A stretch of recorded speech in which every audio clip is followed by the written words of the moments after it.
வணக்கம் நேயர்களே. பார்க்க இருப்பது தற்காப்பு கலை.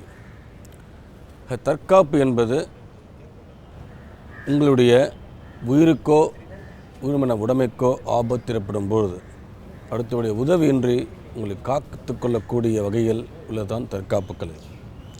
ஆக இந்த ஆபத்து என்பது எப்பொழுதும் வரலாம், யாருக்கும் வரலாம், எங்கும் வரலாம். குறிப்பாக நகைக்காகவோ பணத்துக்காகவோ சொத்துக்காகவோ திட்டமிட்டு உங்களை வீழ்த்துவதற்கார்கள் துணியலாம், அல்லது சொந்த வெறுப்பு காரணமாக உங்களை தாக்கவர்கள் முற்படலாம். எதுவாக இருப்பினும் இது போன்ற ஆபத்து ஏற்படும் பொழுது அடுத்தவர்கள் நம்மை காப்பாற்றுவார் நாம் எண்ண வேண்டாம், நினைக்க வேண்டாம். உங்களை காத்துக்கொள்ளும் வண்ணம் நீங்கள் தான் தற்காப்பு பயிற்சி பெற்றிருக்க வேண்டும். இந்த பயிற்சியானது ஆபத்து காலகட்டத்தில் சிறந்த தற்காப்பு கேடயமாக அமையும். மற்ற சமயத்தில் இந்த பயிற்சியின் வாயிலாக நீங்களே உடல் ஆரோக்கியத்தையும் மன வலிமை பெற முடியும்.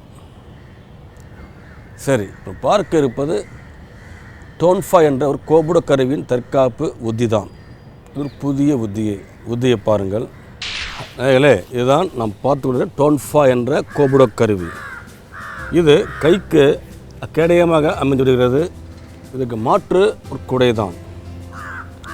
சரி, நாம் வைத்து நாம் எப்படி தடுத்து கொள்ள முடியும்? மேல் பக்க தடுப்பாகவோ உள்பக்க தடுப்போ கீழ்ப்பக்க தடுப்போ வீசி தடுத்து தாக்கவோ கீழே தடுக்கவோ அல்லது பக்கவாட்டு தாக்கி குத்தவோ முடியும். சரி, நாம் பல உண்டு. அது குறிப்பாக மேல் தாக்கும் பொழுது தடுங்கள், கனமே தாக்குங்கள், தட்டி விடுபடும். இதை நீங்கள் மாற்றி பிடித்து தள்ளி இழுத்து தாக்கும். பார்த்த உத்தி. அடுத்த ஒன்று பார்த்தோம், கத்தி விடுபடும். அடுத்த கணமே மாற்றி பிடித்து உள்பக்கமாக சென்று பிடிபோட்டோம். அதே போல ஒன்று பார்த்தோம். அது என்னவென்றால் உத்தி மாற்றி பிடித்து தாக்கும் பொழுது தாக்குங்கள். அடுத்த கணமே உள்ளே செலுத்தி நாம் பிடிபோட்டோம். இது பார்த்த உத்திகள் தான். இப்போ நான் பார்க்க புதிய உத்திகள். இவற்றுக்கு மாற்று குடைதான். நீங்கள் முதலில் டோன்ஃபா கருவை வைத்து பயிற்சி பெற வேண்டும். அதன் பிறகு மாற்று பொருளான குடை வைத்து பயிற்சி பெற வேண்டும். இது உத்தியை பாருங்கள். ஒரு புதிய உத்தியை தாக்கும் பொழுது தடுங்கள், கத்தி விடுபட தாக்கலாம். நாம் சுழற்றி பிடித்து சுழற்றுங்கள். அதுக்கு மாற்றி பிடுங்கள். எதிரி உங்கள் வசம்.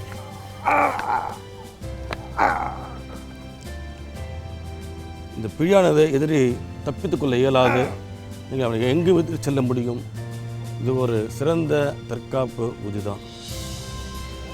காரணம், எதிரினுடைய பக்கவாட்டு கழுத்து பகுதி இரு பக்கமும் அழுத்தப்படுவதால் எதிரி தற்காலிக பாசுவாயுவால் அவதிப்படுவான். ஆனால் செய்ய இயலாது.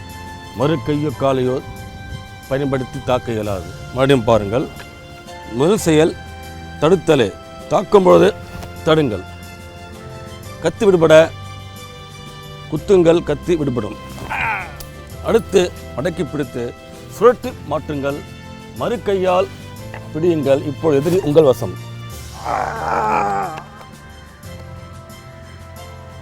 இது ஒரு ரீக்கி கோபுடோ புத்தி தான்.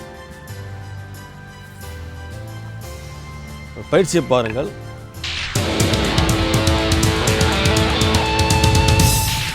நேயர்களே, நாம் கூறுவது போல முதலில் டோன்ஃபா என்ற கருவை வைத்து பயிற்சி பெறுங்கள். அடுத்தது மாற்று பொருளான குடை வைத்து பயிற்சித்து பாருங்கள்.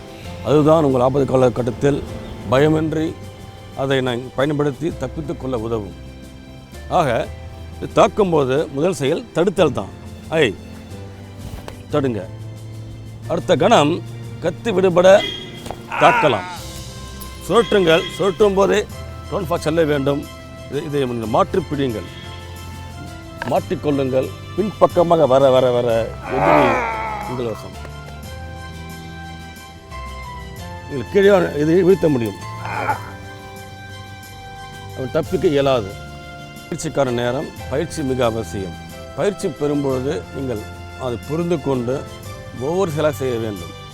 பயிற்சி பெற்று தேர்வு பெற்ற பிறகுதான் வேகம் முக்கியம்.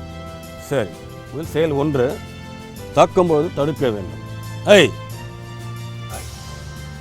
தடுக்கும்போது எப்பவுமே இது மேல் பக்கமாக அமைய வேண்டும். சரியா?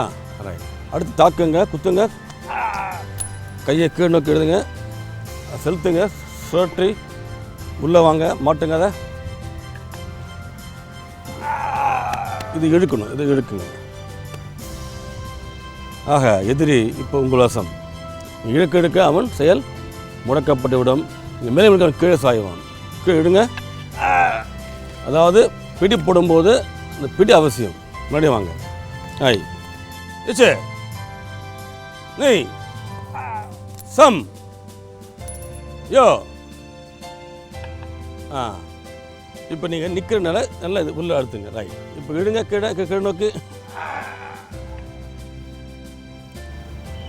புத்தி எளிமைதான், ஆனால் நீங்கள் தான் பயிற்சி பெற வேண்டும். பயிற்சி தான் உங்களுடைய காப்பாற்றும் ஆபத்து காலகட்டத்தில். இதுக்கு மாற்று குடை தான். அது பெரிய குடையோ சிறு குடையோ போதுமானது. அந்த டோன்ஃபா கருவிக்கு மாற்றாக இந்த பயிற்சியை பாருங்கள். மாற்றுப்புள்ளை வைத்து செய்யும்போது புத்தி சற்று மாறுபடும். அதுதான் உள் ரகசியம். அதான் நீங்கள் அறிய வேண்டும். ஆக இப்போ தடுப்பு இருப்பது வெறும் கையால். தடுங்க, வெறும் கையில் கையை பிடிங்க, தாக்குங்க, கையை சுழற்றுங்க, உள்ள பிடிங்க, மறு கையால் இடுங்க, கீழே விட்டுறாதீங்க, பிடிச்சிங்க எப்பவுமே. மறுபடியும் பாருங்கள். சரி, 1 தடுத்தல் வெறும் கையால். கையை பிடித்து தாக்குங்க, கையை உள்ள இழுத்து போங்க, கொடையை செலுத்துங்க, உள் பக்கமாக பிடிங்க, நில்லுங்க. கீழே சார்த்த வேண்டாம், பிடி போட்டு நிறுத்துங்க. மறுபடியும் வாங்க. வேலைகளே, இப்போ பார்த்து கொண்டிருப்பது பயிற்சி தான். அதாவது நாம் என்ன இதில் செய்கிறோமோ அது செய்ய முடியும் ஒரு குடை கொண்டு மாற்று பொருளாக. ஆக முதல் செயல் தடுத்தல் தான். தடுங்க, தடுத்தல். அடுத்த செயல் கை தாக்குங்க. கையை கீழ் நோக்கி இழுக்கும்போது குடையை செலுத்துங்க உள் பக்கமாக. நீங்கள் வாங்க பின் பக்கமாக நில்லுங்க. உங்கள் நிற்கிற நிலை முக்கியம். இழுங்க மல்லமாக. பயிற்சி அவசியம், தற்காப்பு இருக்குது. இந்த புத்தி, இந்த பிடியானது எதிரியால் எதுவும் செய்ய இயலாது. காரணம் பக்கவாட்டுக்கு போது அழுத்தப்படுவதால் அவன் நிலை கொள்கிறான். நீங்களே இந்த புத்தியை பார்த்தீர்கள். அந்த டோன்ஃபா கருவிக்கு மாற்றாக ஒரு குறைதான். ஆக இன்றைய சூழலில் பெண்களுக்கு எதிராக ஏற்படும் வன்கொடுமைகளுக்கு இது போன்ற சிறு சிறு உத்திகளே போதுமானது.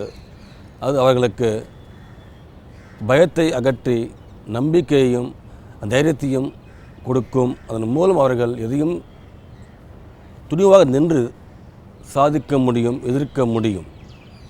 ஆக பெண்களை பெற்ற பெற்றோர்கள் பெண்களுக்கு படிப்பறிவு கொடுக்கும் பொழுது தற்காப்பு கலை அறிவும் கொடுங்கள்.